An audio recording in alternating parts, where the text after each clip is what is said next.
Thank you, everyone, for coming on to this webinar. This is part of a ongoing new series of work in 2024 that the Shadowserver Foundation is doing to actually get the word out to more of our constituents and users, those who have been using Shadowserver for years, and those who are brand new to Shadowserver and the services that it provides to the internet that are critical to a lot of what's going on in the internet. There's several people on the team who work in different time zones. I primarily cover a lot of things in Asia Pacific. So I tend to like to do my webinars, most of them in the GMT +8 time period, which is, being in and out of Singapore and in and out of New Zealand and in the region, I like others, like to attend webinars that are, friendly in daytime, not at like 2 o'clock in the morning sometimes to attend something in European time zone. And I think we've all been through that. So we're going to go through this session here. And everything here is what we call TOP clear. If hopefully people are familiar with the traffic light protocol. If not, go to the link, first.org. This is a tool. TOP is what we use to put classifications on, like, here's how we disclose it, because we don't want the bad guys or the threat actors to understand sometimes some of the things we are working on. And that's like TOP red. This is TOP clear. Share it with many people. Share the webinar with other people. This is recording. And so sign up to our YouTube channel. We're starting to take the recordings, and now that I'm back stateside, I was like over the last couple of months traveling around to different NOGs in Asia Pacific, and I'm going to be pulling, guests and peers on. We're going to be doing interviews and other types of activities to help you out. If you have a request of, hey, Shadowserver, can you do a session on something like this? Send it to us. We'd love to hear that. So this is part of our effort to actually get the word out to help you more effectively use the resources that the foundation and the Alliance, which is all the organizations who donate into Shadowserver to keep it going, take care of. Now, this session is one of the sessions that it's going to be like more action. You're going to hear out of Shadowserver more like action. Yes, we'll have sessions that explain, like, here's a particular tool or here's some of the basics, but we're getting many of those videos done, some of those white papers done. Now we're getting into like, okay, let's take action. Let's actually reduce the risk on our network. And as you'll hear through this session, there's a lot of work out there that Shadowserver is doing to actually get the word out to you quick to say, here is a risk, let's fix it. But we got to start with the basics. So in this one, the ask is, we want you to go out there and pull down the Shadowserver reports on your organization, your network, right? And get SNMP secure, get border gateway protocol secure. So we're just picking two. We're not picking a lot, just pick two. There's a lot that needs to happen, but we're just going to pick two.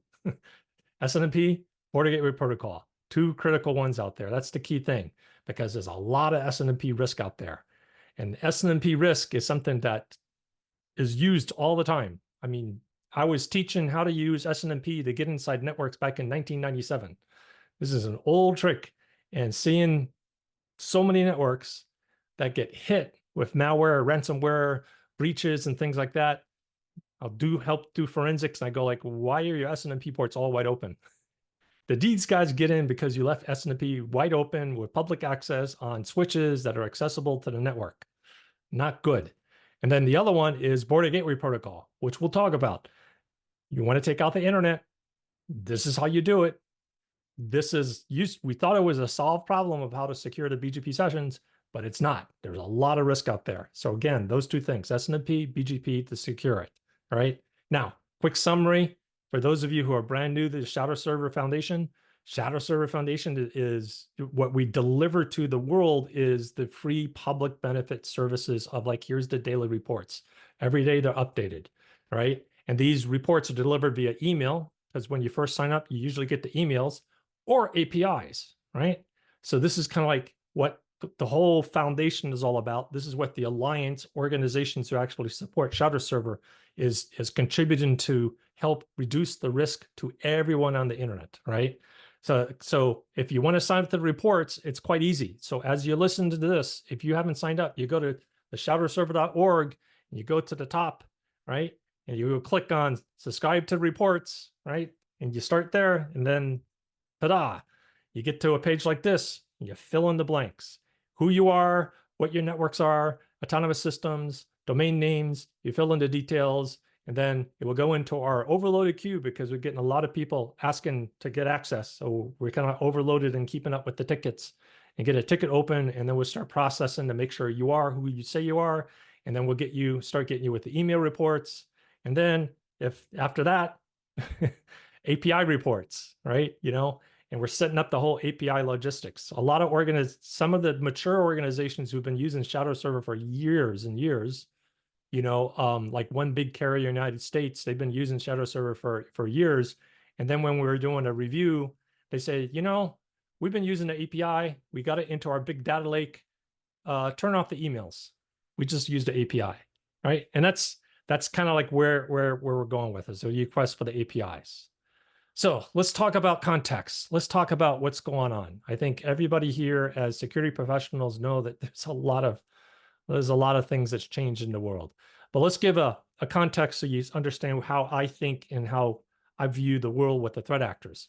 We got 4+1 threat actors today. We got the cyber criminals. The criminals. They're easy to understand as a behavior because they're out there to make money in the easiest and cheapest way possible, right? Then there's the nation state.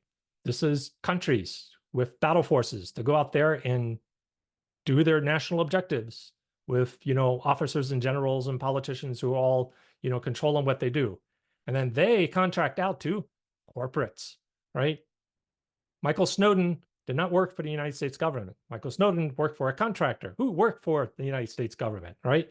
It's the same thing in China. It's the same thing in Russia. It's the same thing in Iran, same thing in all the different other countries out there. You'll have, corporations who work for it. And those corporations sometimes work for other corporations. Then you got the political activists out there, and you get this new group, privateers. Privateers are kind of like commissioned by either a corporation or a nation state, right? This is kind of like, think of like, the sailing ships of the past in the UK or the Kingdom of England were commissioned out by the Queen to go out there and say, you'll be a privateer and go raid on the Spanish ships, right? That's privateer. They're commissioned to go out there and do things on behalf of, but you give a separation of it. So we get this new class out there, and we see them a lot with DDoS, the Killnet, the Anonymous Sudan, and groups like that doing a lot of these periodic DDoS attacks, right? One of the things also that I'm big on is keep focus on who we need to focus on, which is the people behind it. Shadowserver is all about giving you the tools to reduce your risk, but it also provides a lot of tools and forensics to actually go after the people who are doing this. And this is why you see Shadowserver involved with law enforcement operations all the time. Law enforcement comes and works with Shadowserver, and this is part of our theme, because it's not about the AK-47 used in the bank robbery. It's about the bank robbers. That's the sort of thing with it, right? So we want to know who they are and how do we go after them with it. Another context that I teach people is security is a force of nature now, right? It's just going to be with us. We can't get away from it, right? That's just the reality of it. It's going to be, if you live in a hurricane zone, you're going to get hit by a hurricane. If you live in an earthquake zone, an earthquake will happen. If you are connected to the internet, if you're connected to mobile, you will get hit with a cyber incident. It's just fact of the matter. You'll get hit with a cyber incident, right? And inevitability is the key thing. Where is it going to be with it? That's the inevitability of it, right? So, it could be, hit with those who know they have been hacked, those who have no idea they haven't been hacked, but running into this third category. This third category is that those who are aware of the security risk and then they're paralyzed and take no action. Not good. This is what we want to get. This is kind of a key thing we're trying to do with the Shadowserver Foundation today, is to help with this third type where you see the risk. Let's get out of the paralysis. Let's start taking action. Simple network management protocol, border gateway protocol. We're focusing on 2, right? Because this is kind of like the reality check with it. This is like, if you're a cybersecurity company, and Shadowserver is not a cybersecurity company, it's a nonprofit, but cybersecurity company is making a lot of money. And the money will grow. And we should expect to see the risk reduce. But you take the same statistical study that Statistica.com did, and you look at the cost of cyber crime, see the blue area was what we just looked at. That's the cost of cybersecurity. That's how much money there's to be made. You look up there, the cost of crime, it keeps on going up. What we're doing today is not working like we think it's supposed to work. We need to do a rethink and maybe go back to certain basics of things that kind of work out. So what you're going to hear from me today are things that I've used in my 40 years of doing networking and security and running networks and running technology. I'm saying here's a technique that I've used over and over again as a user of Shadowserver. Before I was inside Shadowserver and helping out from the inside, I was on the outside being a consumer and using it. So I'm going to show you guys some of the tricks. Now, one of the things that keep in mind also is that reality is the threat actors out there are not like millions. We're talking about a couple of thousand. And with so much risk out there, you know, the threat actors are not going to try to do the hardest way of getting something done. They're going to try to do easy ways of doing it. And there's so much opportunity out there. There's only so many hours in the day. So just because you haven't been hit isn't a reason to say, I'm going to sit there and not do anything, because the bad guys just haven't got around to you. You're right. So, you know, like a criminal will go out there and say, okay, can I get money out of you? If I can't get money out of your network, there's isn't going to be any point to it, right? Why go? If I'm a criminal, I'm all about the money. Get the money there. If I'm a state actor, can I achieve my objective? Right. Well, I work for a state actor. I'm trying to get into critical infrastructure, and I've broken into a bakery. Is a bakery critical infrastructure? No. Could I use the bakery resources to attack critical infrastructure? Well, yeah, maybe that, right? So you kind of think of what you're trying to do with it, right? Or it's a political objective. I want to protest against Japanese whaling. You know, that happens all the time. Japanese whaling fleet gets ready to go out there, and then you have all these political activists and you do, you know, website defacement and things like that. Does it make sense to do website defacement on something that has nothing to do with whaling? Nope, doesn't. Right? So this is the thing. The threat actors have a focus. They have a limited number of days or hours in the day, right? And, you know, they're not going to go, you know, there's not, you know, a million of them out there. There's a limited number, because what happens is if we can put handcuffs on them, if we can do international crime with them, we track them down.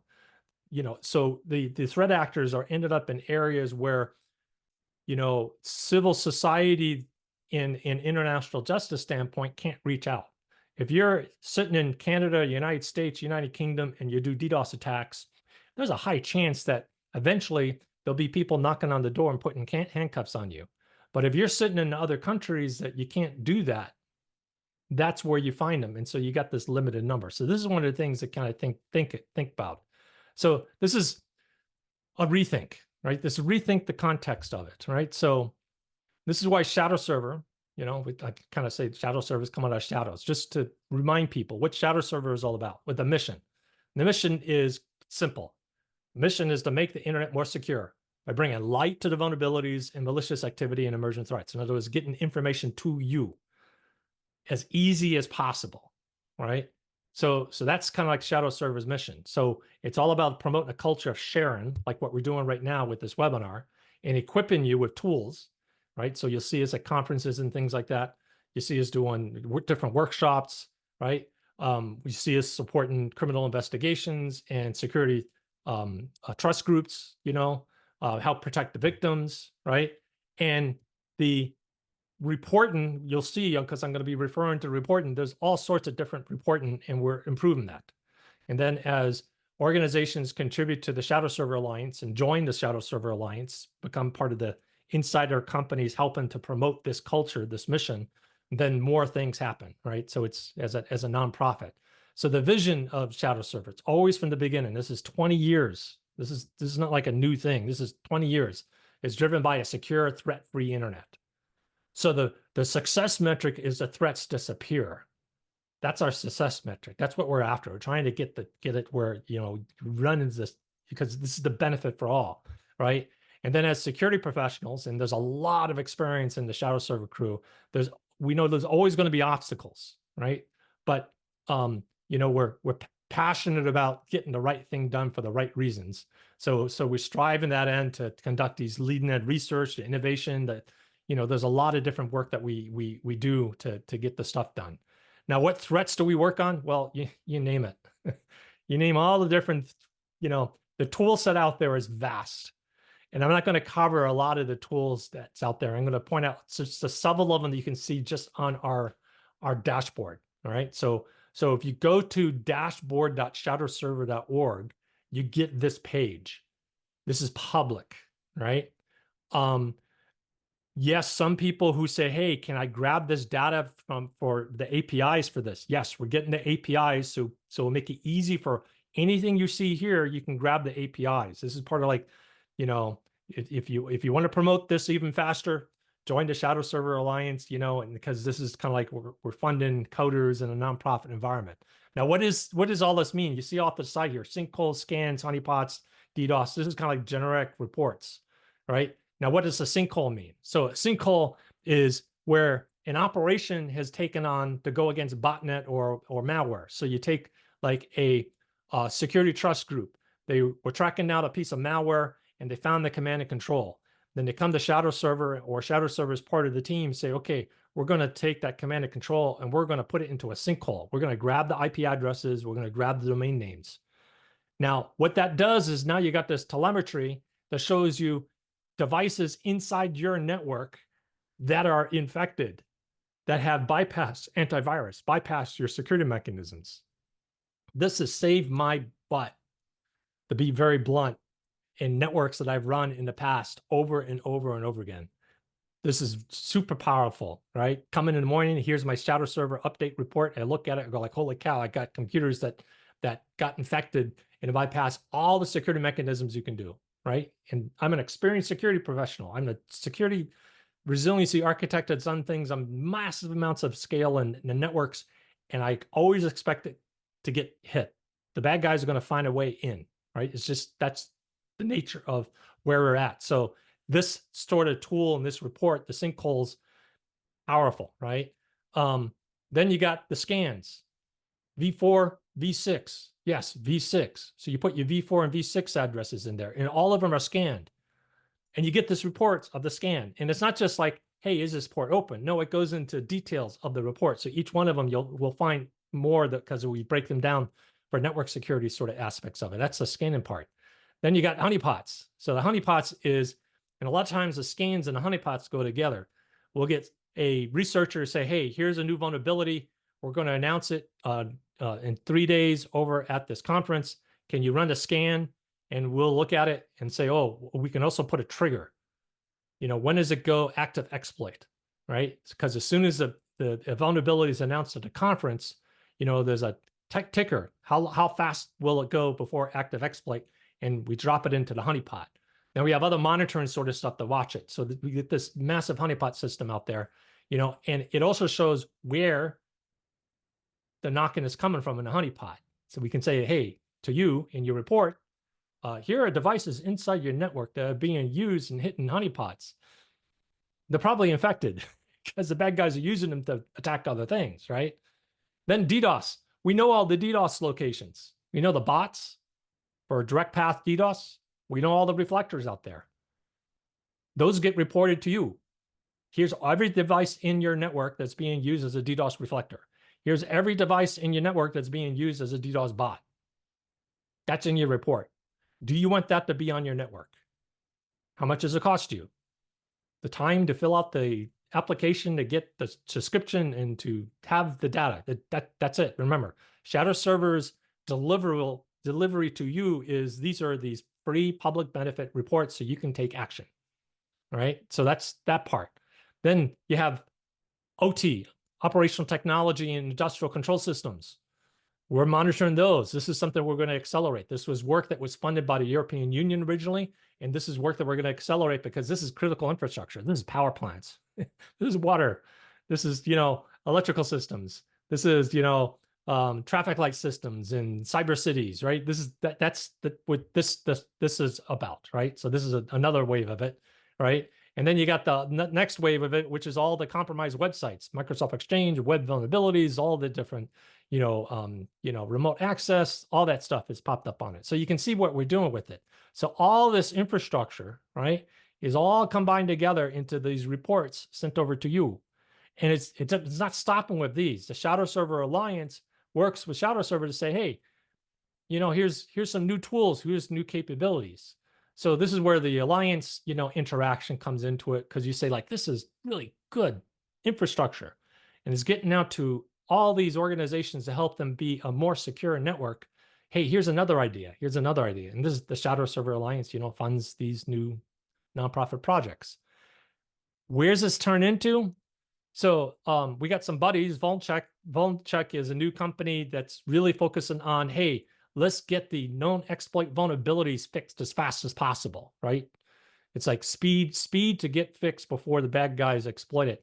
And they've been leveraging Shadowserver data sets, but they've also monitoring all the other data sets out there. So what's useful to them, right? And people are asking the question, why is Shadowserver like number one compared to like all these other organizations? It's because 20 years of trust, all these, the Alliance members, National C-Certs, law enforcement, all these groups trust Shadowserver, to actually go out there and say, hey, heads up, let's get this into a scan, let's get this into a sinkhole, let's monitor it, because we know Shadowserver is going to take care of it, be confidential, and then get the word out to you who are listening here to get it fixed. So, and then you got cybersecurity companies and vendors and OT vendors and security researchers and all these groups, right?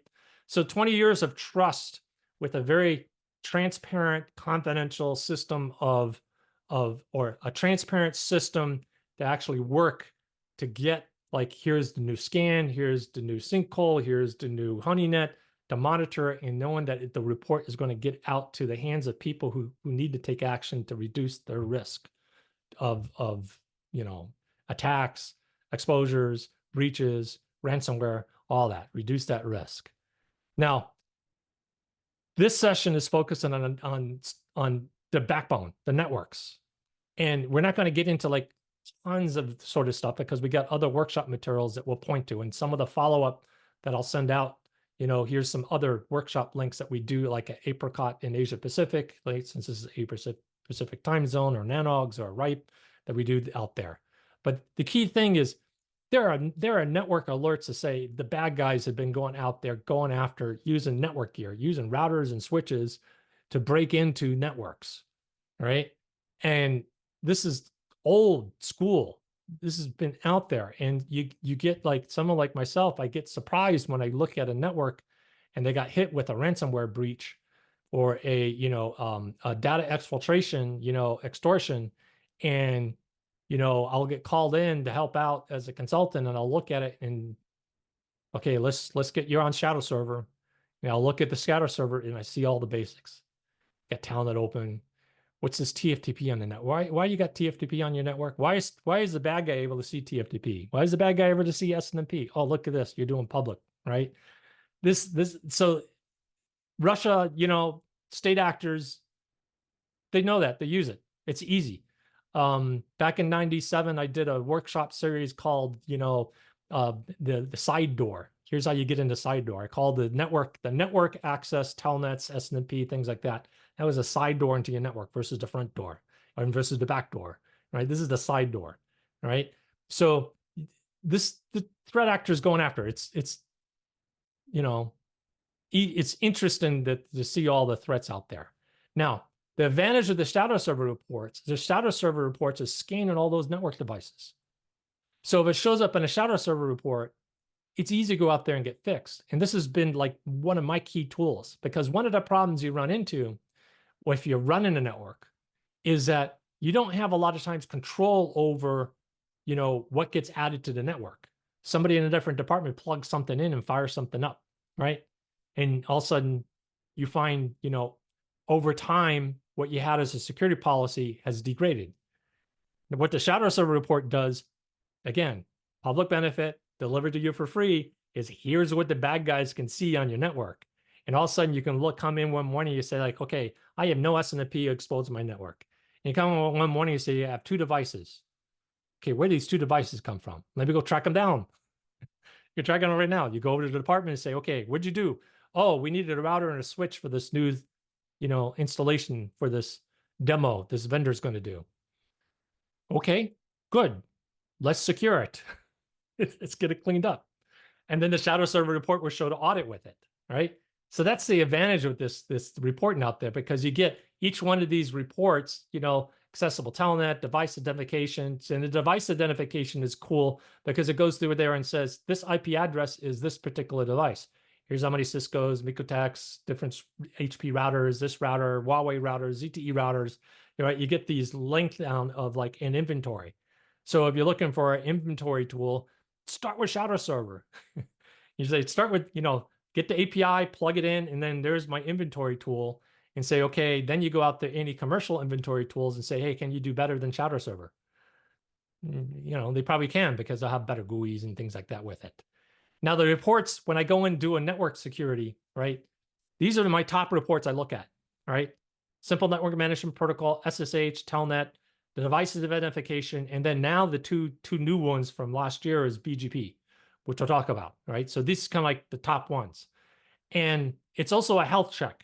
If you go out there and you go and say, there's SNMP and Telnets and TFTP on the network, okay, people aren't paying attention to the security on the network.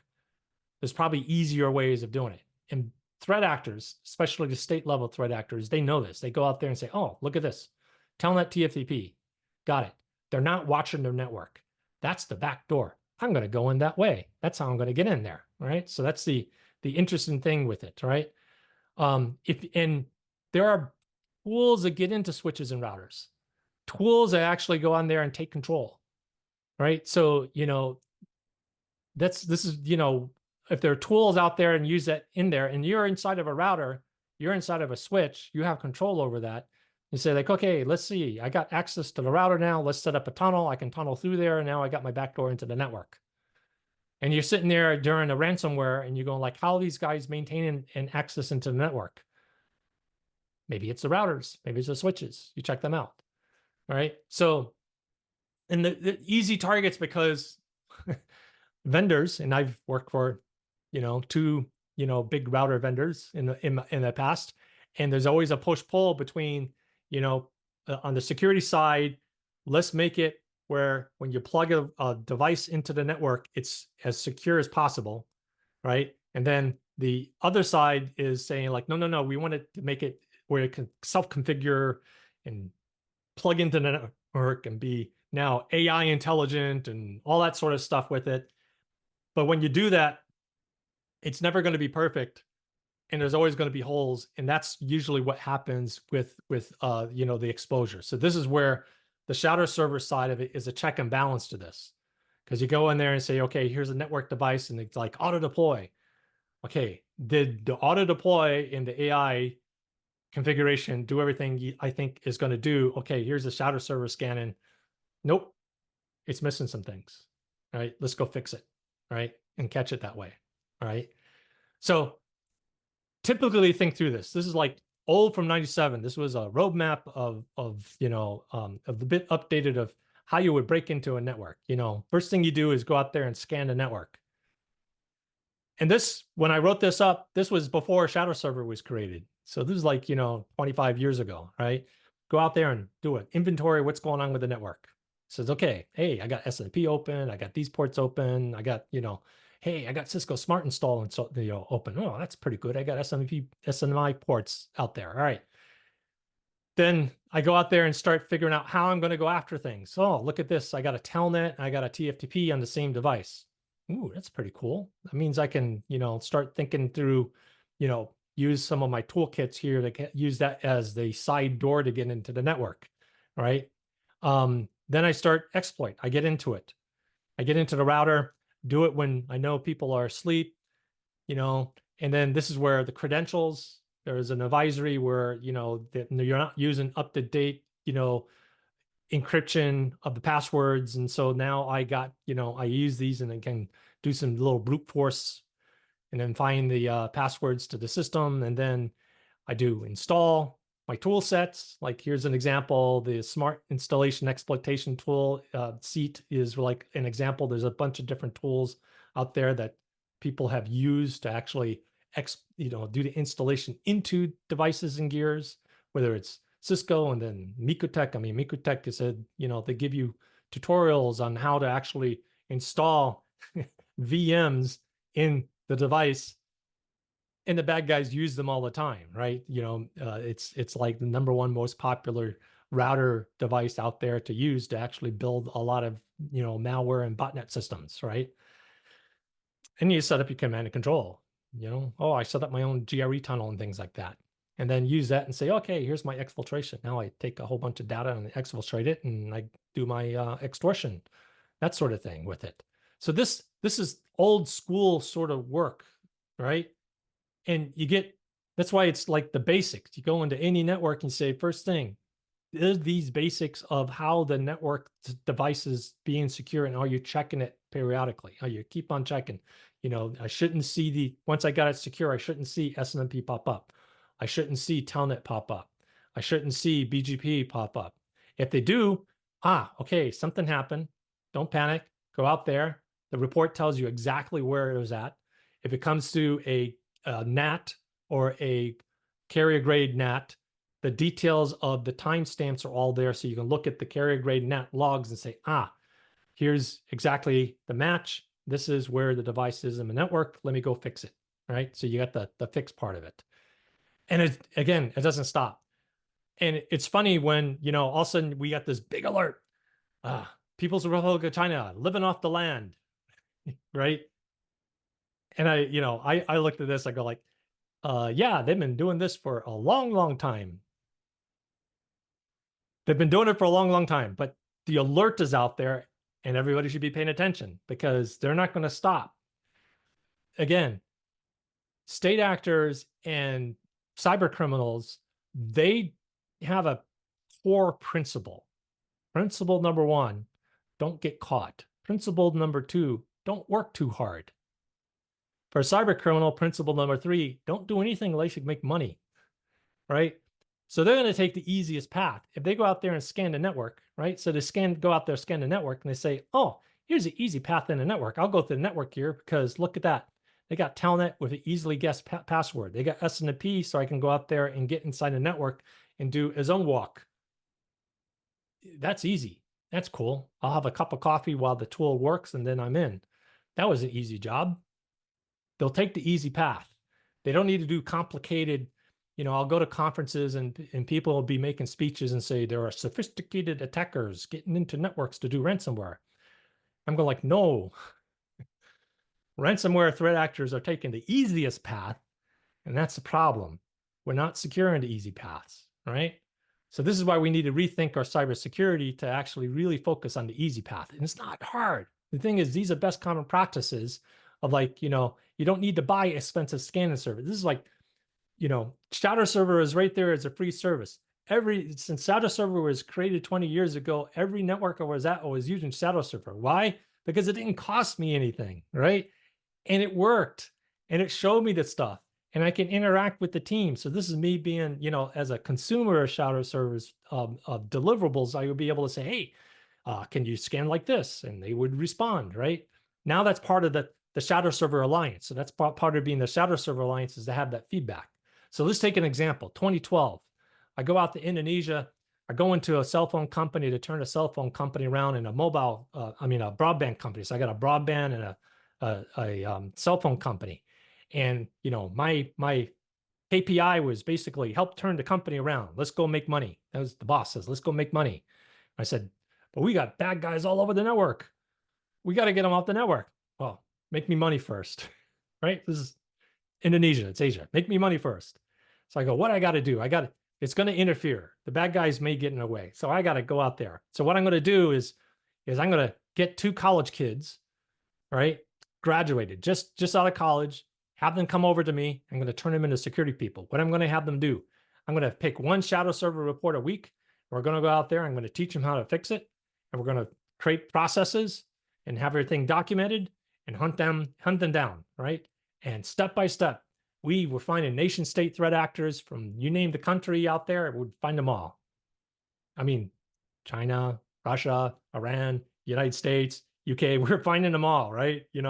Just using the Shadowserver reports, just using the details into the reporting mechanisms, right? Out there, right? We just use the reports, right? And yes, when you first sign up and you haven't been doing it, you may get a lot of information. You go like, oh my goodness, what do I do? That's a lot of information. So no, don't panic. You pick one report, just pick one, right? You go out there and figure out risk review. Here's the number of devices out there. Okay, let's come up with a plan.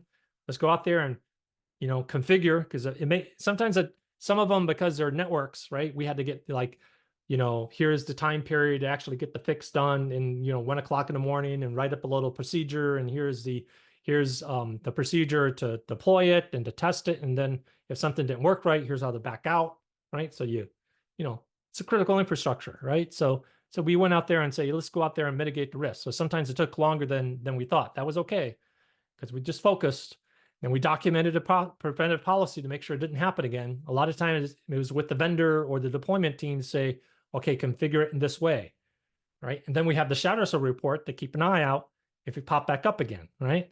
And then we always thought, okay, could the bad guys have used this to exploit? Do we need to dive into other things? And then we go do a deeper investigation, take some time. And then if not, we go back, take a coffee break, look at the next report, and do it again, right? It's just, so it's not hard to do, and it generates a habit. It's a security hygiene habit. Pick one thing, go out there, get it fixed, reduce the risk, take a coffee break, come back, do it again, over and over again, this cycle. So you take something like Simple Network Management Protocol. Why is this so dangerous? Because you get access to the port and you get this data set. So this is off of a data set from a network that I was part of, right? And I sanitized it. And so when you get the report from Shadowserver, this is what Shadowserver sees. This is the Shadowserver deliverable report, right? It shows exactly the version number of the software. Ooh, check that software out. There's the exploit kit. Hey, there's a vulnerability. Hey, I look at the Cisco PCERT page, the product security incident response page. It says, oh, this is vulnerable. Oh, okay. I now know how to break in, right? And I know the location, because all those other details are in there, right? And all because it's left there in public, right? This is why it's dangerous. Oh, let's go into it and then let's do like zone walk. What else is connected to it, right? Because this is an Ethernet switch, and I got several hundred devices connected to it. I can go to those too. This is why it's so important to take SNMP, keep it off your network. Now, how do you do that? This is kind of like core principles of it, right? And then over here on SendKey is my, Barry's place of writing, things to help you secure your network and build resiliency and build things like this. Is kind of like the site I write a lot of this sort of guides and things like that of my experience on there. So there's a long article about how do you secure SNMP ports, right? So it's kind of took something I wrote in an old book and kind of like extrapolated and updated it. But the core thing with all of it is, in my practice, whenever I have my teams deploy, I make sure as part of the deployment, when a box is deployed in a network, I have SNMP turned off. And I've been arguing with vendors all the time. Vendors say, no, we can keep it on. I says, no. Stage one, deploy it on the network, turn SNMP off. Oh, but we can make it secure. I says, no, turn it off. Plug it in, make sure it works, make sure the device is working, make sure it's operational, make sure resiliency is all there. We have all that done. And then phase two, if we want to use Simple Network Management Protocol, that will be a phase two. And then we do that, right? And that sort of habit, there's things that, are in that paper that I kind of teach through. You intentionally turn it off and then explicitly and mindfully turn it on. And what happens is when you go through that, you find out that, maybe out of 10 devices, you only need 2 of them running SNMP. You don't need SNMP on the others, and that reduces your risk, right? So that's a risk reduction tool, right? Now, this is basics. Me, you know, I come out of the 80s in the United States military where what we did is called preventive maintenance inspection all the time. Doing this sort of like pick a little bit and fix it, pick a little bit and fix it. That was like every day. That was part of my job. All the electronic equipment around the airfield, the radars and TACANs and radios and microwaves and toposcatter and all that stuff, I was responsible to fix. It was all every day. Here's my PMI list. Here's my preventive maintenance inspection list. I went out there and checked this and checked this and checked this and cleaned this and cleaned that, right? That's how you kept jet airplanes flying. That's how you kept weapon systems going. It's not, this is not, you know, if you, I worked on a fire engine, the same thing happens on fire engines to make sure equipment works. This is not a new thing for us in human society, right? And that's all Shadowserver is doing. That's the whole mission or motion of action that Shadowserver is enabling, because it's enabling you and your teams to go out there and take these things and get it fixed. But the danger here is don't try to do too much. Get in the habit of just doing 2 or 3 things, right? Because if you do 2 or 3 things, what are you going to get done? 2 or 3 things. But if all of a sudden you have like a boss that says, no, no, no, we got to fix everything. The more you try to do, the less the results, right? Oh, we're trying to get everything done at once and you get nothing succeeded, right? So you don't have any measures of excellence. So you notice here, we're only asking 2 things: simple network management protocol, border gateway protocol. Take your reports, get them cleared up, all right? Now, what about border gateway protocol? Let's move over that. Okay, this is the power of tiny gains, right? So the key thing is you do this every day, right? And over time, it builds, it builds, it builds, it builds. It's kind of like, you know, investing in money, you know, in banking, it's compound interest. You just do it consistently all the time and it reduces your risk. Now, one of the key things that Shadow servers enable with the APIs is you can get multiple APIs, because it's not just you and your team, it's other teams. So when you divide this work up inside of a large organization, you can have the NOC, the SOC, the product team, you know, different teams getting API keys for their tools. So somebody's got Grafana over here, they got another instance of Grafana over there. They got, you know, Incutel, they got this tool, they got that tool, right? They got each of the different tools. They got Splunk over here. Each of those could be separate API keys. So it's okay to Shadow server and say, hey, I need an API key for my Splunk. 2 weeks later, I need an API key for my Grafana. You send a ticket over, and then we'll put it in the queue and get it over to you, right? That's kind of what we do. But also remember all this, Shadow server, you know, if Shadow server sees the bad guy see it. Just like I did that layout of how do you go use the network devices to get into a network. It's all right there, right? You get into it. And beware of security excuses. Oh, you know, if I ignore you or go away, this is it's gonna hit you, right? You know, you get all these excuses anymore.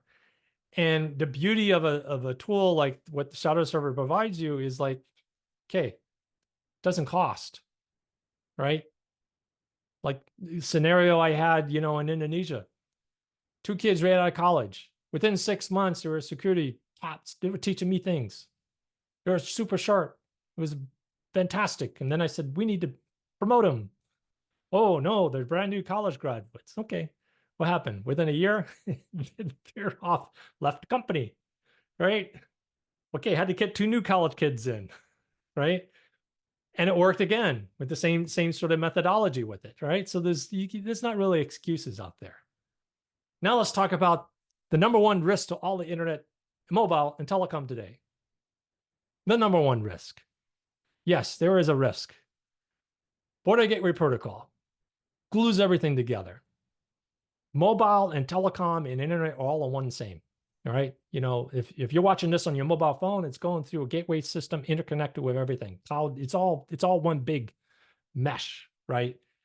The Border Gateway Protocol glues everything together. And right now, and this started back last year in June when we kind of seen what was going on with it, we have still over 300K ports ready to be hit that can take down the internet, right? And this is a solved problem because we set up the tools for this 25 years ago. 25 years ago, we set up the whole architecture of how to protect a BGP session. 25 years later, people aren't configuring BGP properly. They're focusing on other things, on RPKI and things like that for like route, you know, authorization because we don't want to have route hijacks and things like that. Those don't matter if you take down the session. So where'd this all start? The report, I went out there, checked Shodan, right? So Shodan was like, wow, okay, there's a lot of open sessions. I did a validation testing in my lab, make sure, hey, this is what's going on with the lab. Then I checked with peers in this is the forum for incident security response teams. It's an organization that people should, look at participating with. But I validated with them. They said, yes, this is a big problem. All right. Hey, Shadowserver, can you run a check? Because maybe the Shodan scanning is wrong. So Shadowserver went out there and created 2 reports. All right. And then we peer reviewed and we wrote up an advisory and got the word out there and said, hey, everybody needs to pay attention. Are they paying attention? Not really, right? This is old, but it hasn't changed much, right? This is kind of like, Shadowserver data. There are devices all over. Now, what happens with this is it's quite simple. I hit a BGP session with a low-level megabit per second attack. I don't need to fill up the link. So your DDoS detectors are not going to detect it. The BGP session will drop. The BGP session will come back up. Right, port 179 will be on 1 or 2 sides. So and it will flop back and forth. Right, so it all depends which router can actually come back up quicker. Right, and so the BGP sessions go down, the routes get withdrawn, the BGP session comes back up, the routes go back in. DDoS happens again, BGP session goes down, routes get withdrawn, routes go back in. Now, I go and design an attack where I hit 10,000 BGP sessions in different places of the world and start knocking them up and down, up and down, up and down. I set up a bot. This is easy script to set up on Mikotep boxes and bots to go out there and do this. Go out there and sense it, and then up and down, up and down, up and down. All that route dampen, and what happens is you throw the routes in and throw the routes out. That's computational load. And so you start kicking in what we call route flat dampening. Now we're starting to dampen sections of the internet. And you adjust your botnet, hit other sections. So you start hitting sections all over the place. Now you got all this chaos. Routes are going up and down, all over the place. All right. This is the attack vector. It's an attack vector was put into tabletop exercises over 20 years ago. So this is not a new one. When we saw it out there is go like, okay, we know how to fix this, right? So there's a write up here that you can follow that's saying, here's how we fix this. There are tools out there that we use. What is a risk right now? Here's a risk right now. I just put this slide together today. There's a risk. We got, 300K plus, BGP sessions easily attackable. That's our risk factor over here, right? That's a lot of, risk that we have to worry about, right? So you take, since this is ASEAN oriented, GMT +8, what's the risk in Southeast Asia? There's a lot of risk, It's easily fixed. Now, what's interesting in this is I was thinking about it and say, like, we got these new tools out there. What can AI do? Say, hey, AI, here's the prompt. What's the easiest way for a threat actor to use BGP to massively disrupt the entire internet? And ChatGPT comes back and says, oh, a low-level distributed DDoS attack targeting BGP sessions can be a highly effective method for disrupting network stability and leading to BGP sessions repeatedly going up and down. The tactic can cause widespread routing instability and outages. Here's how it works. This is ChatGPT tonight, put it in there, identify the target routers, cross the DDoS attack. Here's a session flapping, right? You got a widespread disruption of ripple effect, increased latency, and amplification attack. In conclusion, it's catastrophic. It's catastrophic, right? So yes, hijacking. That's one factor. Low-level DDoS is another factor. So this is why the 2 things out there, the big request out there, simple network management protocol, it's in your Shadowserver reports. BGP, it's in your Shadowserver reports. And you go out there and identify it, and you go out there and they're easily fixed. Simple network management protocol, easy fixes. BGP, session attacks, easy fixes, right? So they're not hard to do. So if you get this done, please email me, because I like to find out and say, like, yes, success. People are actually going out there and doing it, right? Spread the word to your peers so they do it too. So Now we're going to move into a Q&A section, but just as finishing up the Q&A part, just so remember, Shadowserver, this is all nonprofit, right? The Shadowserver Alliance, organizations who want to support this whole effort, support the free public benefit services out there, they fund, right? So if you're interested in that, please let me know. We welcome the support from everybody. But right now, get the reports and start using it to take action, right? Because that's the most important part, is to take the reports and take action with it. And ask around, like, how are you using Shadowserver reports now? Can there be better ways of doing it? Hey, maybe we just been getting emails that have been going into a folder. Maybe we should put them get the API and put them into a SIEM tool, or put them into Splunk, or put them into Graylog, or put them into, whatever, with the tools with it. Turn around to your vendors. There's a theme in Asia Pacific to say, have the vendor so you can blame the vendor. Okay. But turn the vendor around and said, are you using Shadowserver reports to secure your network? Are you using the Shadowserver reports to actually secure our network? Let's go talk to Shadowserver together. Let's see how you, as our vendor, can actually leverage Shadowserver to help us protect our network, because we're paying you, right? We set up arrangements with that. It's called the MSSP program with Shadowserver. So your vendors can actually get access to your data to help you secure your network, because you have a contract with them to help them out. And then go upstream, ask your other telcos, your peers, are you using Shadowserver? Are you doing things to protect your network? Are your BGP sessions secure? Why are SNMP wide open, right? Now, how do you plug into this? There's going to be more, right? Sign up to the public mailing list. The public mailing list is different. Just because you are signed up to Shadowserver doesn't mean you're getting the alerts. Every individual out there, if you're a network professional, if you're a security professional, you want to sign up to the public mailing list, because this is where the alerts come out. The alerts to say, like, here's a new vulnerability with Exchange. Because again, Shadowserver is rapid. Their number one is kind of like, this is the leadership. Dave Watson and Piotr are like key on really getting this rapid response, down to a fine art with it. And so this is how you plug into it, is you sign up to that part, right? So sign up to the public mailing list, sign up to the social media, because it's on the mailing list and also on social media, on X and Info Exchange, on LinkedIn, on Blue Sky, right? Is put out there. And then subscribe to the YouTube channel, because we're doing YouTube videos in different parts of the world. So this one, the focus announcement was on, GMT +8 time zones. So I didn't really announce it US wise. So, those later on, we'll do one on a US one, another one, a European one, another one in Latin America, another one in Africa area, right? And they'll all appear on the YouTube channel. And then if you're a subscriber, you'll go, oh, here's a new video from Shadowserver. What are they talking about? Oh, let's check it out. See if there's anything new here that I don't know that they're talking about. So thank you for attending the session. What I'm going to do now is turn off the recording and stop the sharing. So give me a second here.